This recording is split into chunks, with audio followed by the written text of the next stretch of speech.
The $200 bill hit the bench like a dare. "That rifle," the young Marine said, nodding at the worn walnut stock, "was already old when my grandfather was in diapers." He had a grin that belonged on a recruiting poster. White teeth, easy confidence, the kind of face that had never been seriously wrong about anything. Behind him, his custom AR-15 leaned against the shooting bench. Free-floated barrel, Night Force optic, Geissler trigger, $4,000 of precision engineering wrapped in a Magpul stock. The old man looked at the bill. He looked at the rifle. Then he looked at the young Marine the way a mountain looks at weather. 300 yards, he said quietly. 10 rounds. Iron sights. The young Marine laughed. Deal. He would not be laughing in 11 minutes. If you believe in earned respect, type iron sights in the comments right now. His name was Harold Merritt, but nobody who mattered had called him Harold in 60 years. Through boot camp and the Mekong Delta and 3 stateside duty stations and a long quiet retirement in central Virginia, he had been Gunny. His daughter called him Gunny. His neighbours called him Gunny. Even Boot, his 12-year-old beagle who had the disposition of a retired NCO, seemed to respond to it better than anything else. He was 81 years old that Saturday in July, and he drove to Crossroads Shooting Range the way he drove everywhere. 10 miles under the speed limit, both hands on the wheel of a 1998 Ford F-150 with 243,000 miles on the odometer and a crack in the dashboard that ran from one side to the other like a dry riverbed on a map. The truck was the colour it had always been. Blue once, now something closer to sky after a long winter. Faded and uncertain but still present. He parked at the far end of the gravel lot, away from the newer trucks and the trailers with their sponsor decals. He sat a moment with the engine off, the way of men who have learned to take inventory before asking their bodies to move, then opened the door and stepped out. 2 things. Anyone watching would have noticed 2 things. The first was his build. Not tall, 5'9" in the work boots he had worn every day since 1987. The same style in rotating pairs, resoled 3 times each. Lean the way old cable wire is lean, all softness burned off long ago by decades and discipline. He moved with a slight forward lean, like a man permanently walking into a headwind, and his left knee had its hitch, and none of it slowed him. The second thing was the rifle case. It was not a case in any modern sense, more of a sleeve, olive-drab canvas that had faded over 50 years to a colour with no real name, something between sage and ash. He carried it over his right shoulder with an ease that suggested he had done it 10,000 times, which was a conservative estimate. The weight of it, 7.5 pounds of forged steel and American walnut, did not register on him at all. Inside that sleeve was a Springfield Armory M14, manufactured in 1966. It had seen 2 owners and 1 war before it came to him, and he had kept it since 1969, and it showed. The walnut stock was scarred in a dozen places, nicks, gouges, a burn mark along the forearm that had never been sanded smooth. The worst scar ran deep and diagonal along the left side, and near the pistol grip cut into the wood with something small and sharp and deliberate were 2 letters. H.M. He had never explained them to anyone who asked, and if you watched him closely enough, if you were paying the right kind of attention, you would notice that every time his thumb passed over those letters, every time, without exception, there was a pause, just a breath, a slight tightening at the corners of his eyes, something private and permanent happening in the space of a single heartbeat. But what none of the other shooters at Crossroads that morning understood, not the rangemaster behind his plywood counter, not the father and son pair zeroing a new ticker, not the young men with their expensive gear who had already claimed the best benches on the 300-yard line, was that the man who had just parked that old blue truck was about to do something none of them would forget for the rest of their lives. Crossroads. Shooting range sat on 30 acres of cleared Virginia farmland off Route 17, between a soybean field and a tree line of old-growth oak that threw shade until 10, and nothing useful after that. It was a civilian range, open 6 days a week, and it drew the full cross-section of the region's shooting culture. Hunters pre-season, young couples in their first pistol class, retired men who came Saturdays because it gave the week a spine, and an increasingly younger crowd whose relationship with firearms had been shaped more by online forums than by any grandfather's patient instruction at field fence. The 300-yard line was the farthest bay. It required a walk, longer than most people bothered with, and a particular kind of patience that did not photograph easily. Most visitors never made it out there. The regulars treated it as a private annex, which everyone understood without anyone saying so. That Saturday, 11 people were on the 300-yard line when Harold arrived. 7 were strangers to him: deer hunters, a father and son on a bolt gun, a woman with a competition-spec precision rifle who minded her own business and shot better than most of the men on the line.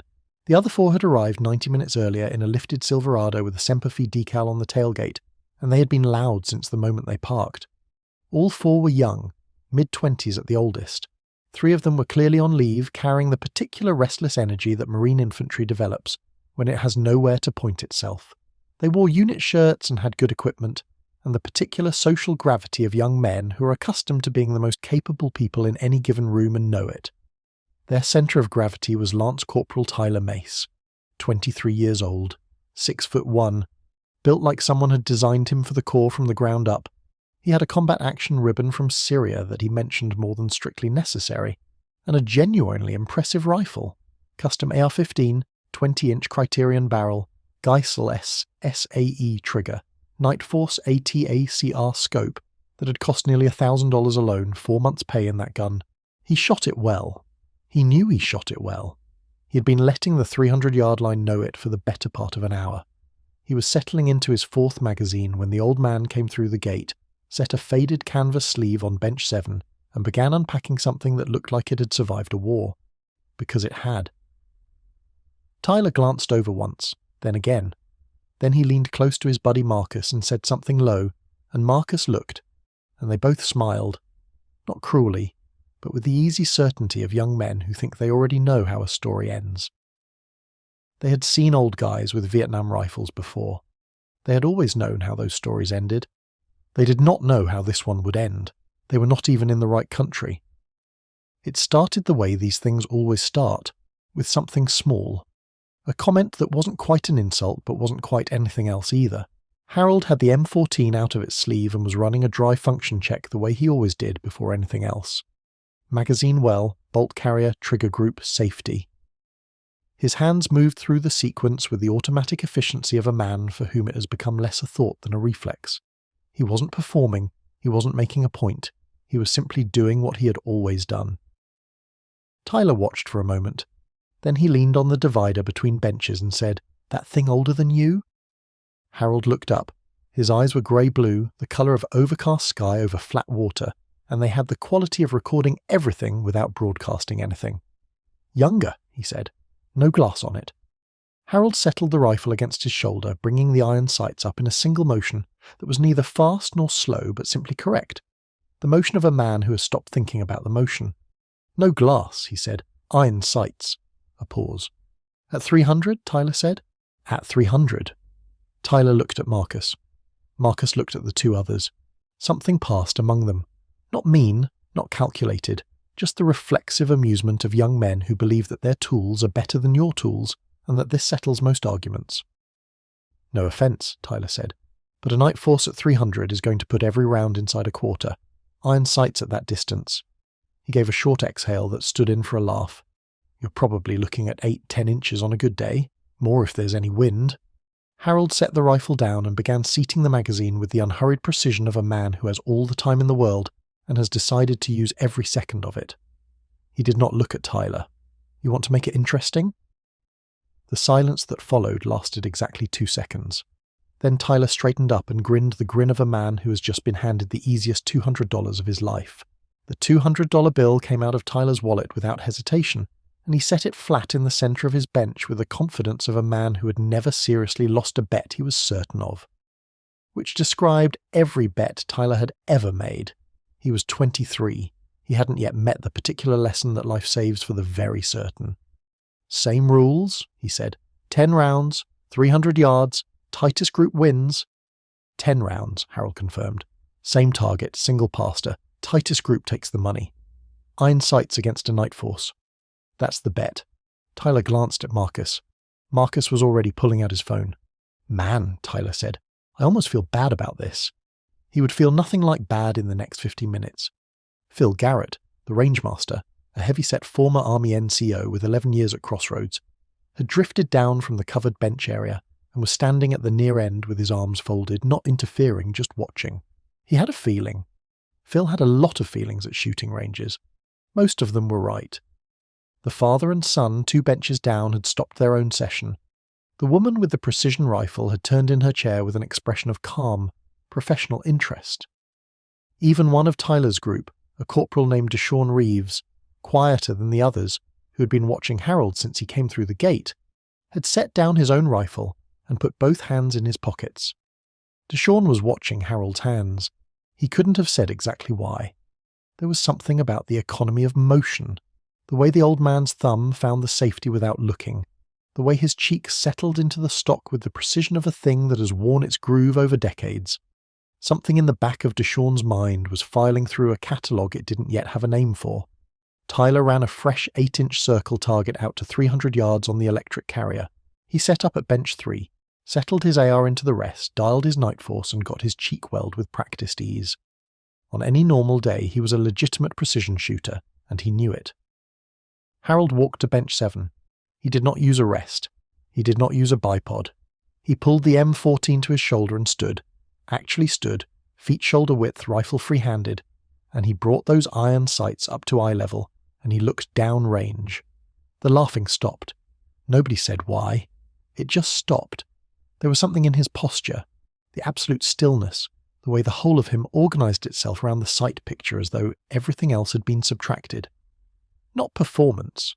The complete absence of performance. A man standing the way he stood when nobody was watching, which was the same way he stood when everyone was. Something old and patient and sure of itself had entered the equation. Every person on the line felt it. None of them could have named it, but they all went quiet, and the quiet had a quality, like the moment before weather changes when the birds stop and the air holds its breath.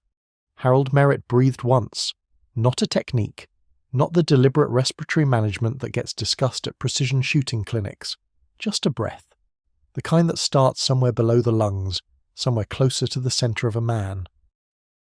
300 yards downrange, the black target circle shimmered in the July heat haze off the berm. He could see it clearly. Distance had always been fine. It was the close-up world that required negotiation now, menus and prescription bottles and small print.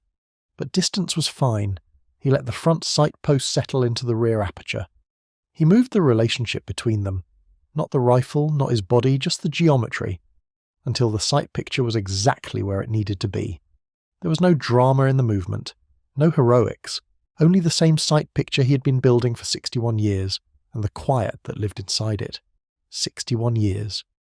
He had first shouldered an M14 at Paris Island in 1964, in heat not unlike this one.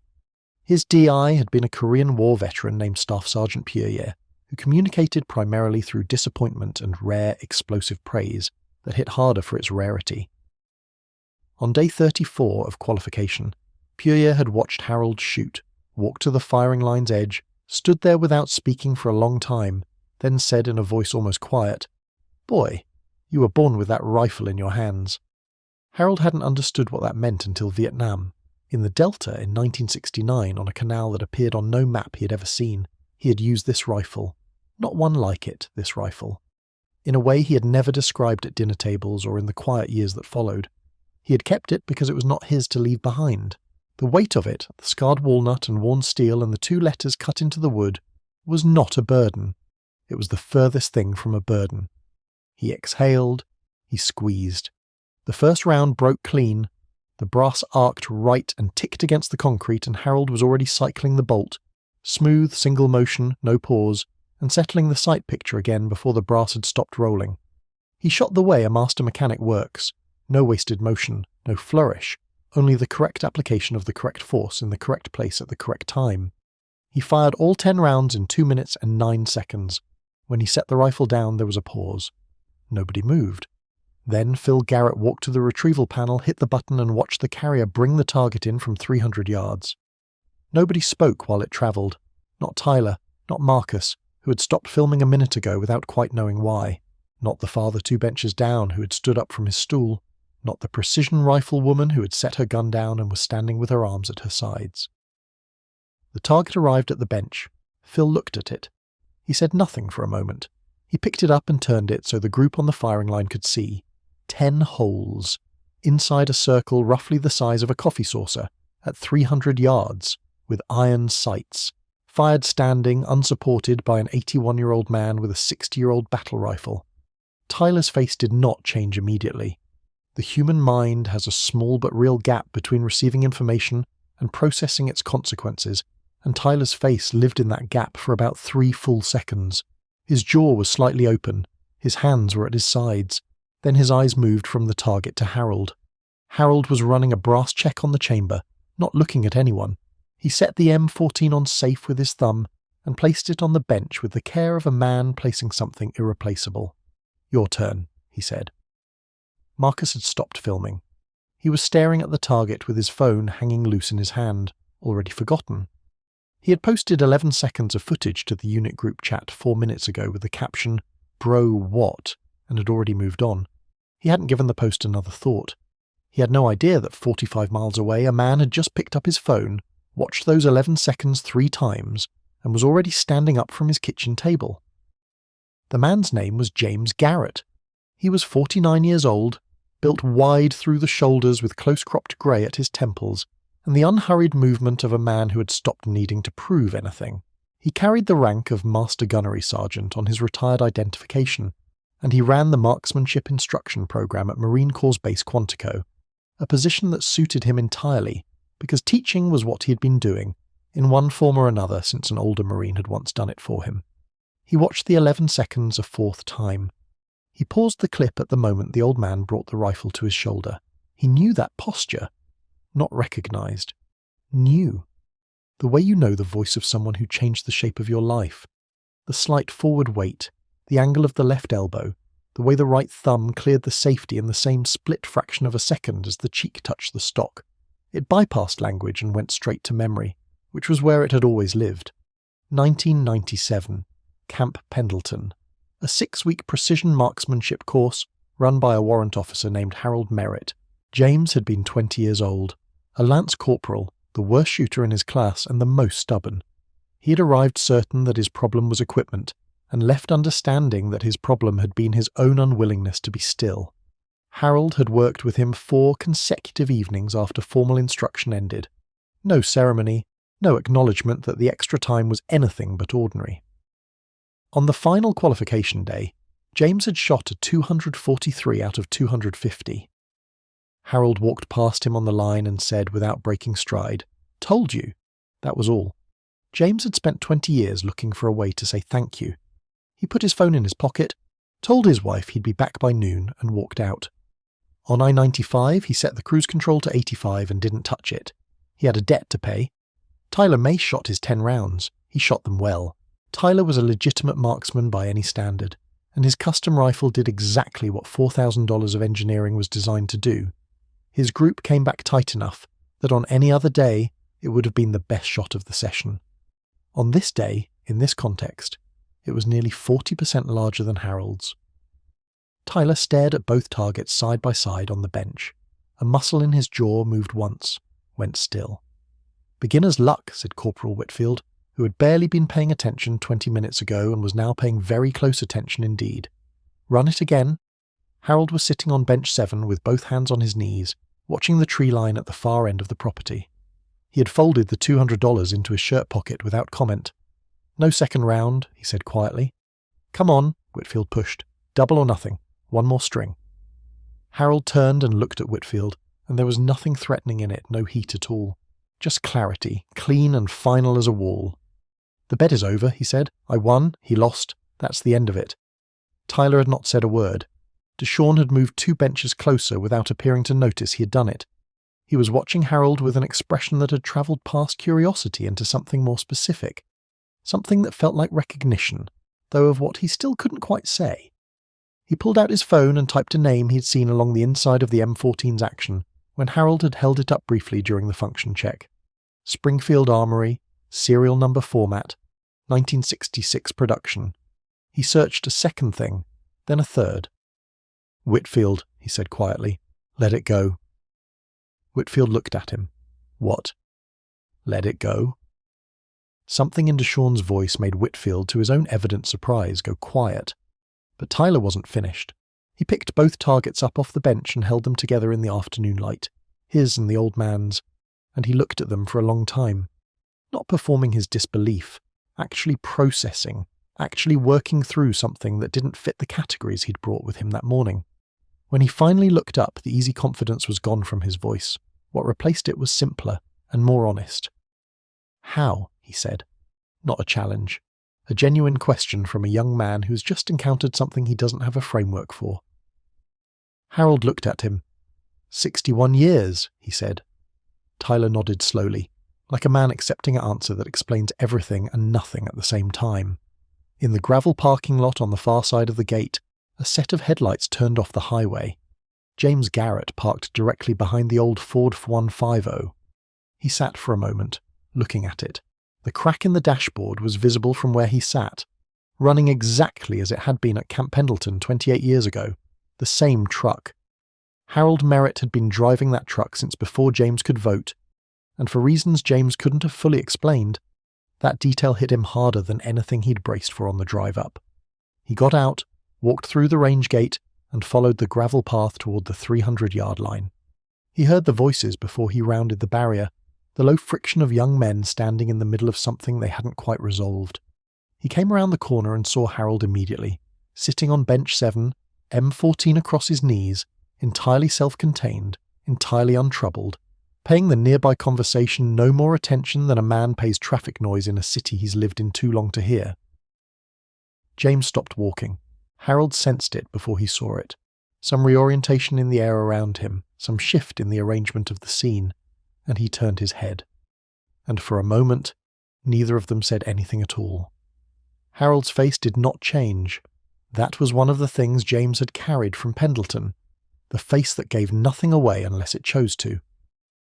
But something moved behind the grey-blue eyes, something that acknowledged and received and quietly filed what it found, in the way of a man who has learned to keep his responses proportional. "Garrett," Harold said. James walked forward. "Gunny." Phil looked up. Tyler looked up. Deshaun looked up, and Deshaun's expression shifted into something new, because he was still holding his phone, and he had found, in the last 4 minutes of searching, something that had begun to rearrange everything he thought he understood about what was happening on this range. James stopped and extended his hand. Harold took it. The handshake lasted slightly longer than it needed to. "Heard you were up here starting trouble," James said. "Heard wrong," Harold said. "Clean transaction." James looked at the 2 targets Tyler still held. Something moved across his face. A brief journey from assessment to recognition to something quieter.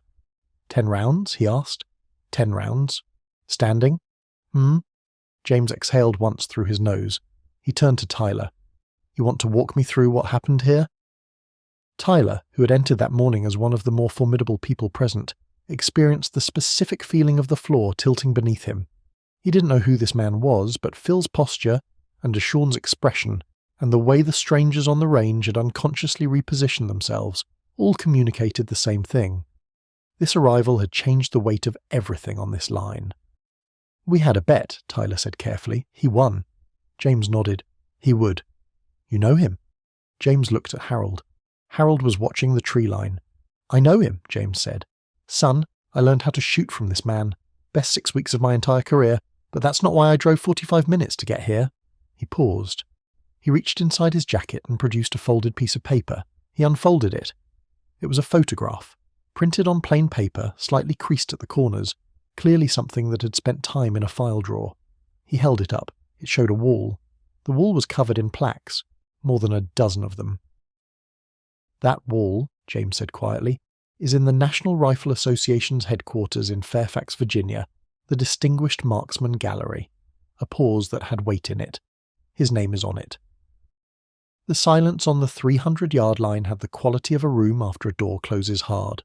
Complete, settled, aware of its own completeness.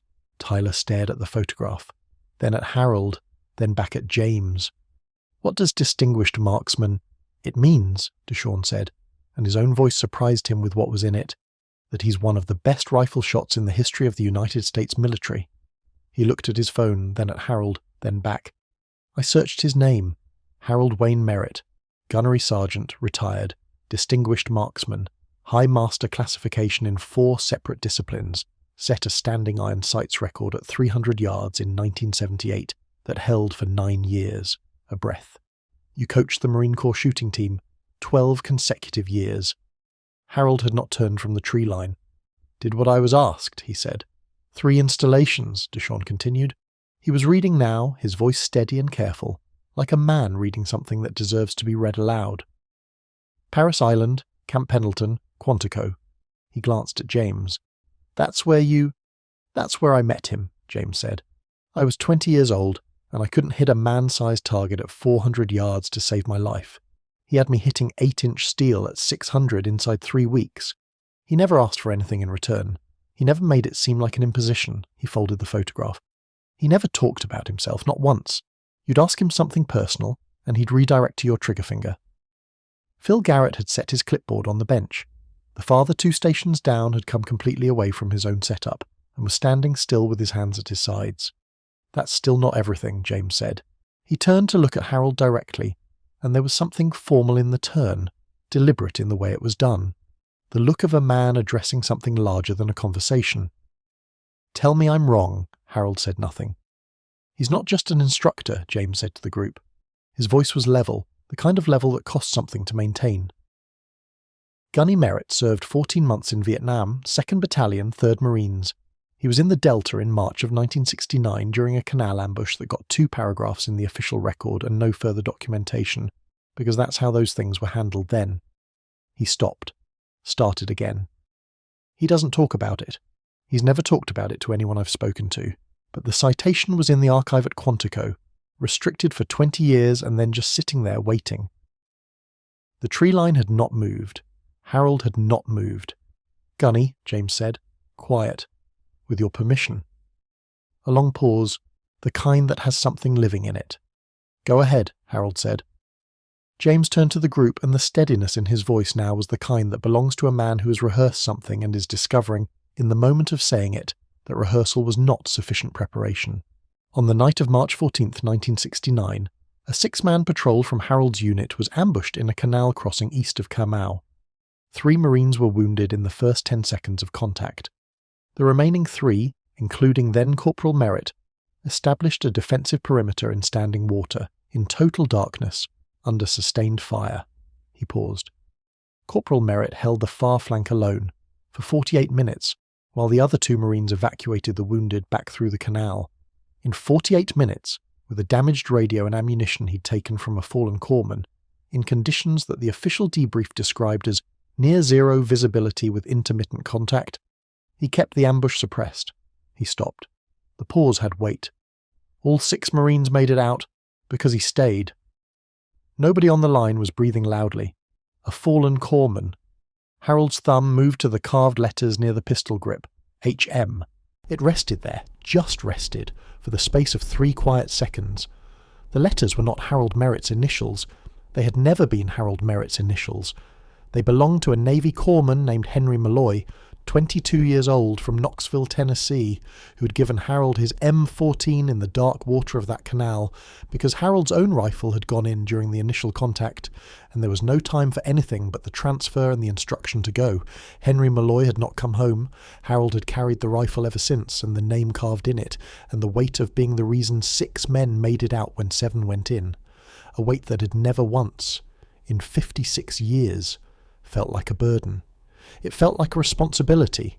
It felt like being trusted with something that mattered more than he did. Nobody on the 300-yard line at Crossroads shooting range in July was going to forget what happened next.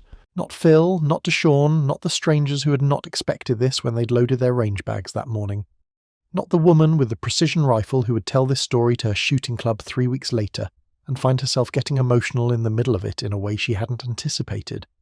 Not the father and son 2 benches down, who would have a different kind of conversation on the drive home than the one they'd been planning. And certainly not Tyler Mace.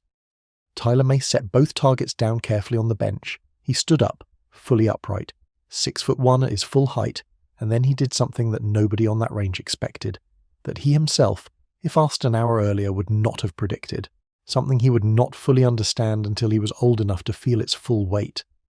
He came to attention, not parade ground theatre, not a performance for the group.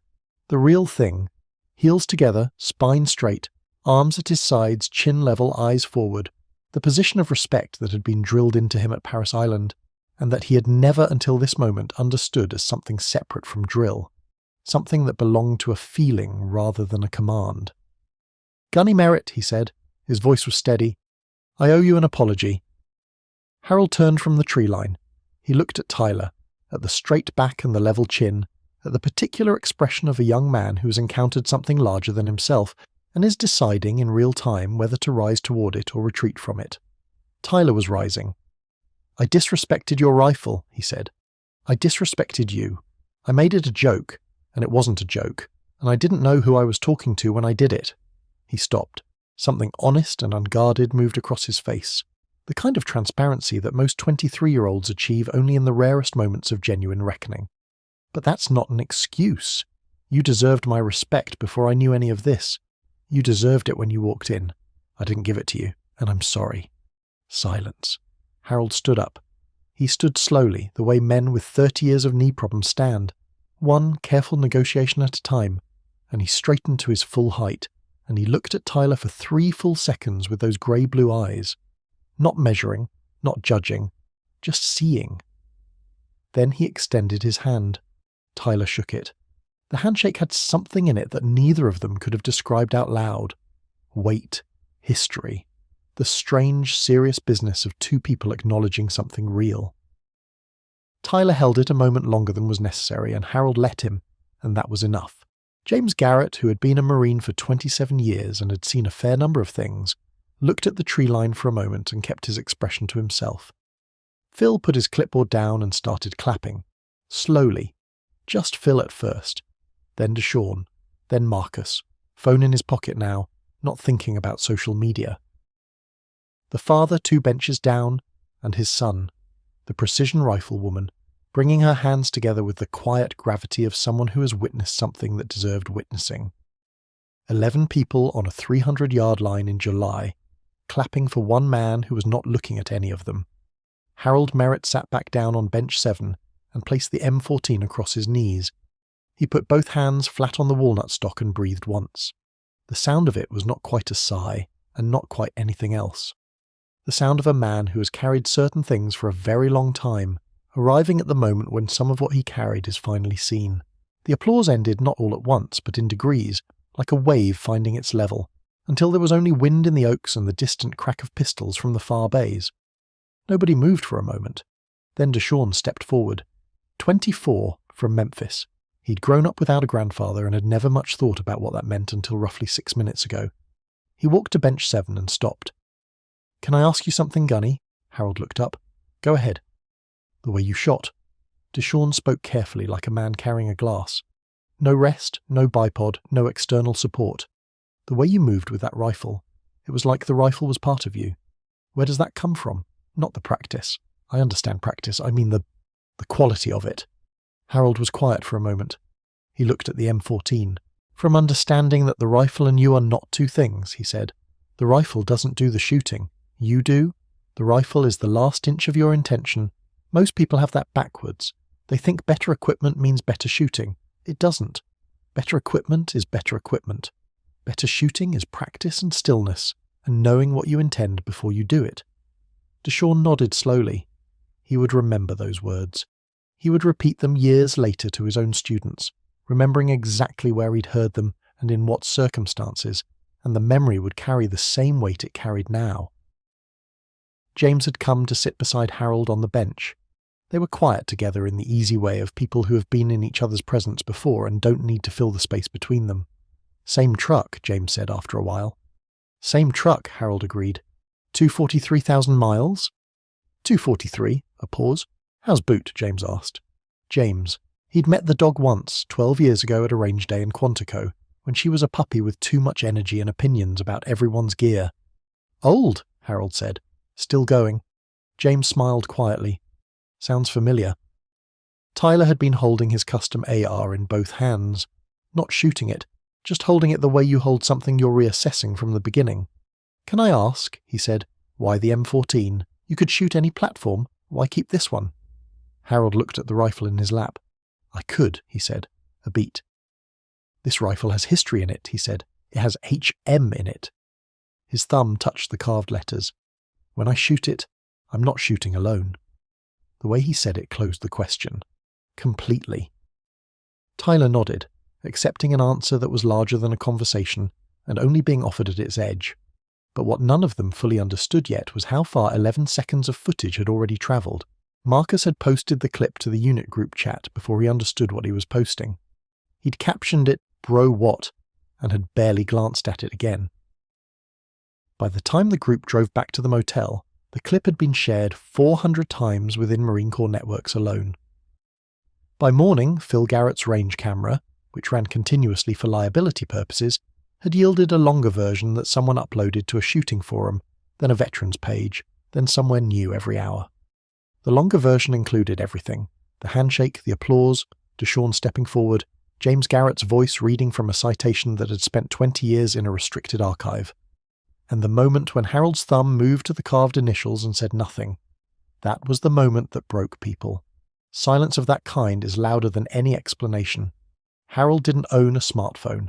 His daughter Renee called Sunday morning and told him what was happening, with some difficulty with stops and starts. He listened without speaking. "People are saying things, Dad," she said.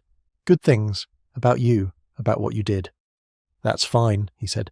"They found Henry Malloy." Her voice went thin at the edges. "His family. His granddaughter found the post. She left a comment. She said she never knew that you'd carried his rifle, that anyone had kept it." Another stop. "She said thank you, Dad. She said for 56 years they'd wondered if he'd been forgotten, and now they know he wasn't." The line was quiet. "Did you hear me?" Renee asked. "I heard you," Harold said. He went to the window. Boot was in the yard in a stripe of morning sun, doing what old dogs do on summer mornings, nothing and everything at once. The old blue truck sat in the driveway. The M14 was on the workbench in the garage, bore clear, stock-oiled, the way he always left it. James Garrett called that afternoon. He'd been talking to people at Quantico, and nothing formal, he said, about whether the marksmanship program might benefit from a series of clinics. He asked if Harold might consider it. Harold said he would think about it. Deshawn Reeves called 2 days later, back at his unit. He had a question about sight alignment at extended distance that he hadn't been able to resolve. Harold answered it. Then Deshawn had another question. Then another, each one better and more honest than the last. They talked for an hour. In Knoxville, Tennessee, a woman named Carol Malloy, 76 years old, Henry Malloy's granddaughter, watched the full video and then sat with her hands folded in her lap for a long time. Her daughter asked if she was all right. "He remembered him," Carol said. "All this time. He kept the rifle and he remembered." Some debts are not burdens. They are the shape of what a person has decided to honour, carried forward through decades not as weight but as purpose. The difference between those two things is not always visible from the outside. Sometimes it takes a Saturday in July, a $200 bet, and 11 strangers on a Virginia firing line for something carried quietly for more than half a century to finally, fully come into the light. There is a photograph now, not an official one, not framed or published, just a picture Phil Garrett took on his phone in the late afternoon and sent to James, who kept it. It shows Harold Merritt sitting on bench 7, the M14 across his knees, both hands flat on the walnut stock. He is looking at something off-frame. The light is July afternoon light, the kind that comes in low and gold through old oaks, and it falls across the scarred surface of the stock, and if you look closely, if you know what you're looking for, you can just make out the 2 small letters near the pistol grip. He looks, in the photograph, like a man at rest. Not the rest of exhaustion, the rest of completion. Of something returned, at last, to where it belongs. He drove home in the old blue truck. He fed Boot. He cleaned the rifle and set it back in its sleeve. He made coffee and sat on the back porch and watched the light go out of the day, the way he had done every evening for 30 years, and the evening was exactly the same as it always was and entirely different, and both of those things were fine. He did not consider himself remarkable. He never had. He had done what each moment required every time, and then gone on living, and the living itself had been the point. What Tyler Mace came to understand, slowly the way anything real is, was not about rifles or optics or the gap between iron sights and glass at 300 yards. Experience does not announce itself. The weight a man carries quietly is not visible in his clothes or his truck or the wear on his rifle. Respect is not something you extend after the story has been explained. Respect is what you give before you know the story, because the story is always longer and harder and more remarkable than you can see from where you're standing. Henry Malloy came home in the letters carved into a walnut stock, carried by a man who understood what it meant to bring someone with you. Carried for 56 years, through generations and forgetting and the long quiet erasure that takes the names of the young dead out of the world. Some things are too important to put down, some things you carry until you can make sure the right people know. If this story reminded you that quiet men deserve our full attention, subscribe, leave iron sights in the comments, and share it with one person who needs to hear it today. Every veteran carries a story longer than anyone knows. Honour them enough to ask.